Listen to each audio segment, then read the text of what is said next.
Hi friends, how are you doing? My name is Winfred. Welcome to this channel, Bible Readers. Thank you for dropping by, for subscribing, and taking time to tune in. Today we are just going to be talking. You and I can talk. I know it's not two-way, but you can anyway find a way through a text or through the messages on WhatsApp. Um, Today I'm talking about God and the life that He has given us. I know I've said this a lot, and on many occasions I've talked about God, but today it's different. I pray that the Lord will speak to someone today and encourage someone, strengthen someone, and help us realize that we need Him more today than we've ever needed Him before. I just received news today about someone who died that I knew at some point, and the sudden passing of her stirred up something on me that I can't even go on doing something different except to talk about God. This lady loved the Lord, and she was one of those people that feared the Lord. But her passing in me awoke something. Today you're here, guys, and we don't know about tomorrow. She passed just in August, and I've just got a phone call that alert me about her passing. She passed in August. She had two children, a boy and a girl, and now they have no mother because their father had passed some time before her. But guys, if there is anything that we need to be grateful for, it is for the life that we have. There are many things that are going on as we end the year, and some of us are grateful, some of us are not grateful for what we have not seen or what we have not got. But whatever it is that is keeping us from glorifying God, from being appreciative for the far that He's brought us, should really be put on the side and we focus on the God that has preserved us. Because that car that you didn't get, you still have the life that you have with you that can help you drive that car next year. That house that you've not built, that land that you've not got, that child that you've not had, does not remove the fact that He's still God. He has been God and He will still remain God in your life, whether you like it or not. I give this example, and I don't tire of giving it, of the world being His. Because it is His, He reserves the right to who He can keep on and who He can send away. When we profit Him, He updates us. Just like you have your phone, and if it works well and it's time for updating, you update it. But if you get a phone, say like you got it with intentions to do streaming and you cannot stream on it, you got this phone with intentions of communication or communicating to people, and for some reason each time someone makes a phone call, it drops the volume and it just hangs up on the network. What do you do with the phone? Even when you paid dearly for it, or even when you loved it, you do away with it and get another one. Same applies to us and God. If we do not serve our purpose, guess what He does with us? He removes us and brings someone else that will do that which you did not do.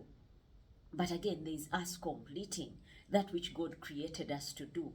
And so He keeps us around, or He takes us out so that someone else can come and start their race. So we all need to know that those of us who are still alive today, we still have a purpose. I hope you and I can find it in us to realize that we are here and here for a reason.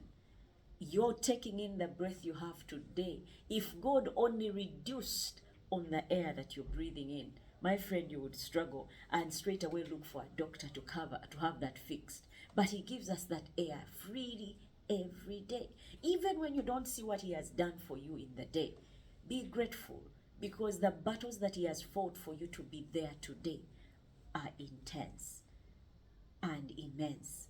And He alone can fight those battles and come up on top.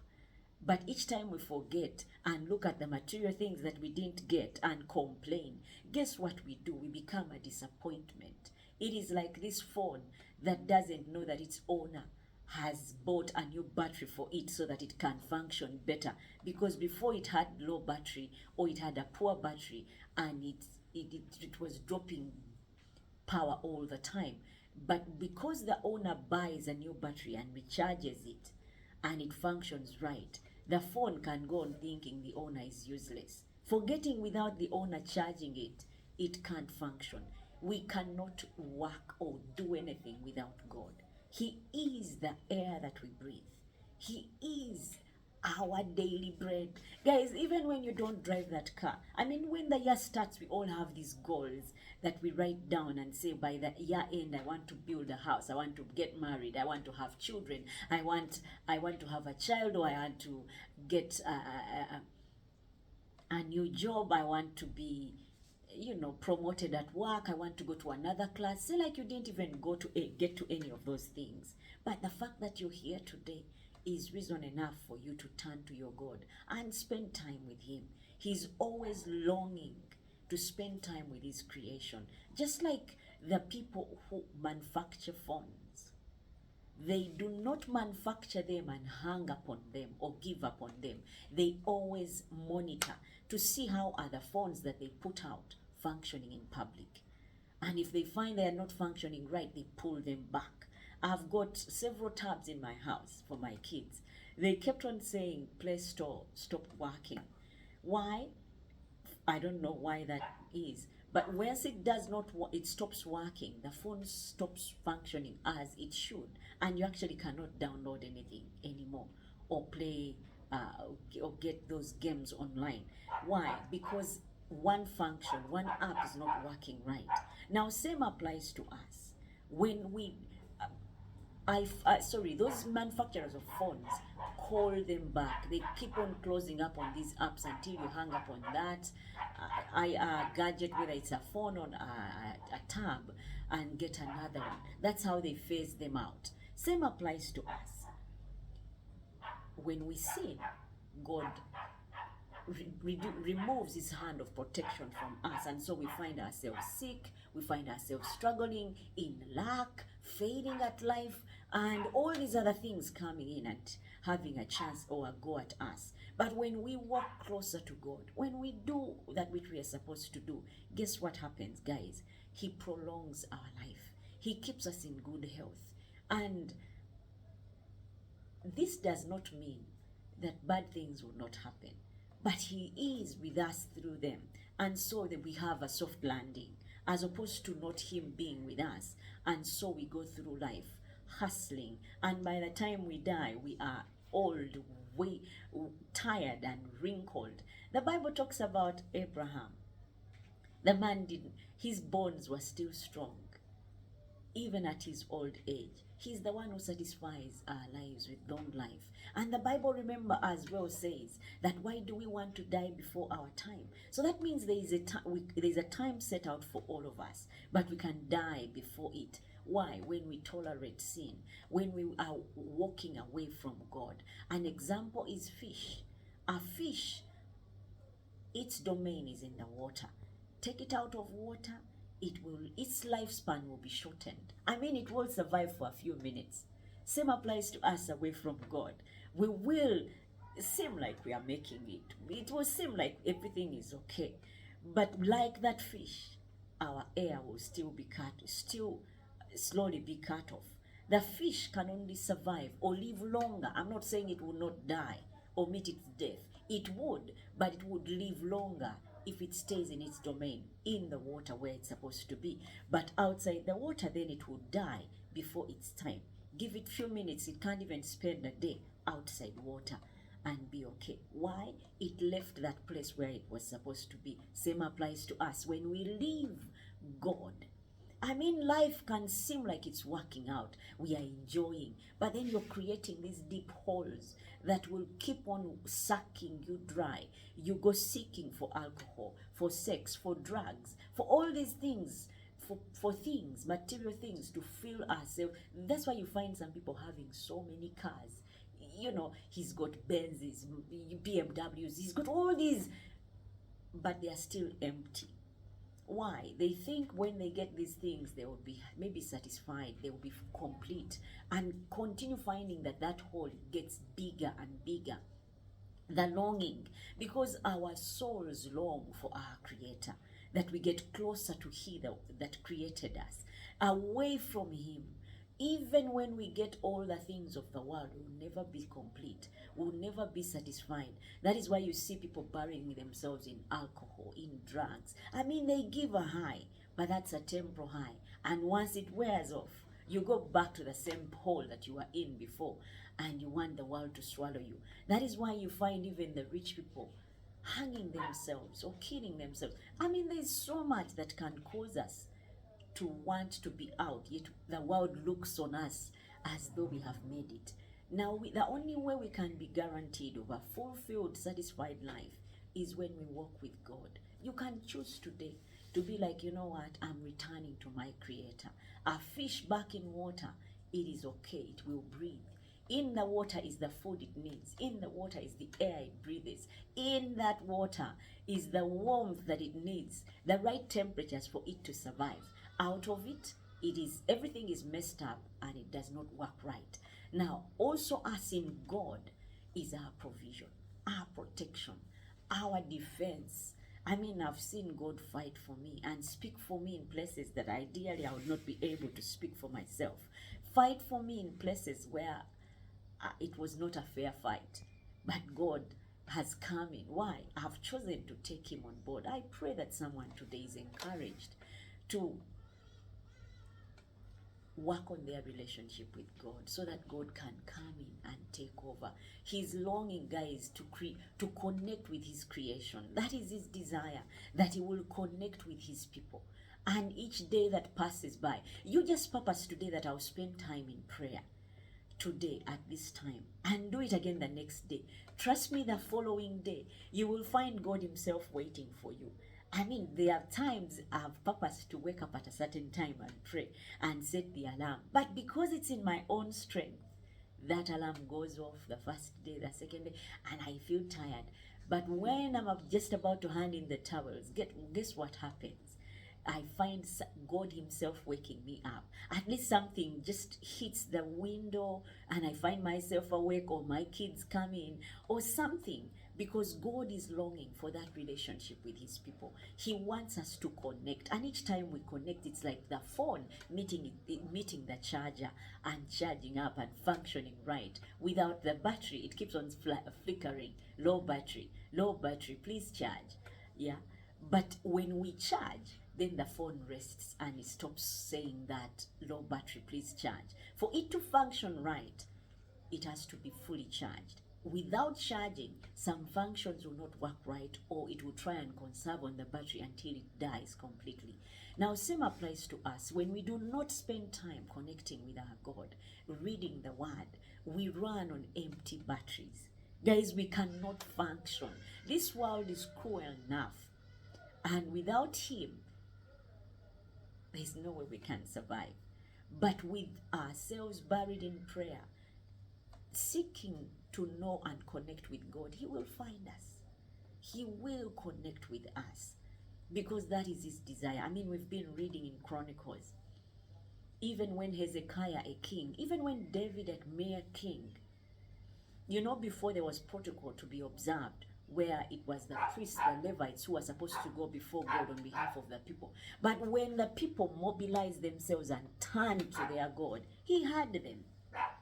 An example is Goliath, is Samson. When his strength was drained, he didn't have to go to the priest to say, pray for me. But lately we run so much to these places of prayer. Let me go to the prayer mountain. I'll go to that pastor to prophesy on me. I'll go to that pastor to pray for me. God is looking for you and I to connect with Him. And once that connection is there, I'm not saying He does not use pastors anymore, but they are mere men as well. And they have sinned and fallen short of His glory. And because of that, and because God does not work where sin is, they are just like you and me. They are men who can sin. That is why you see in the Bible, we see the Levites cleansing themselves before going before God. That means there is room that they could have sinned, or they've sinned. Now, because of the coming of Christ, that bridge that kept us from reaching out to God was removed. And so he became the way for us to connect with the Father. And so when you pray in Jesus' name, he hears you, even from your house, from your bedroom, from your car while you're driving, in the kitchen when you're cooking, in class when you're teaching, at work, in your office, in your bedroom, in the bathroom, any place. Because he's a spirit, he's everywhere. Now he's not limited by space and time. So that's why you can call on him and he hears you. Do not shut that door and not say a word to your Father this day. Guys, spend some time. He gives us 24 hours that we can connect with him. 24 hours in each day. How many minutes or hours do you spend talking to your loved ones? I mean, I have kids. I don't know how many times I talk to them. They may be more than one kid, but I can tell you this. I talk to all of them more than 100 times a day. And yet they are more than one kid. So that goes to show you that I can talk to God as well. The thing is, we have it in our heads that when you're talking to God, you need to go. You go the whole, like now Christmas is coming up, guys.